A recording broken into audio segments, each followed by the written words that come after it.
মানে নমস্কাৰ, মই আমাৰ শান্তিনগৰ দুৰ্গা পূজা উদযাপন কমিটিৰ সভাপতি হিচাপে মই আজি দুই এষাৰ ক'বলৈ ওলাইছোঁ। শান্তিনগৰ দুৰ্গা পূজা উদযাপন কমিটিৰ তাতে আপোনাৰ যোৱা পৰহি এটা ইলেকশ্যন হ'ল। সেই ইলেকশ্যন হোৱা সময়খিনিত মই তাতে জড়িত নাছিলোঁ আৰু মই সভাপতি হিচাপে সেইখিনি কথা মই অৱগত নহয় আৰু মই একেবাৰে নাজানো। আৰু দ্বিতীয়তে আপোনাৰ যোৱাকালি আমাৰ গাঁও প্ৰধান ডাঙৰীয়া এটা প্ৰেছ মিট দি পেলাই আমাৰ কেইজনমানৰ নাম উল্লেখ কৰিছে, তাতে মোৰ নামো উল্লেখ কৰিছে যে মই তেখেতক মই পানে মাৰা ভাবুকি দিছোঁ।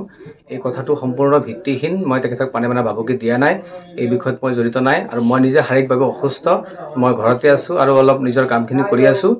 কোনো এইবিলাক ক্ষেত্ৰত আজি মই যোৱা 15 দিন জড়িত নহয়। সভাপতি হিচাপে মই যিখিনি আগত কাম কৰিছিলোঁ সেইখিনি মই ধুনীয়াকৈ কৰি গৈছিলোঁ।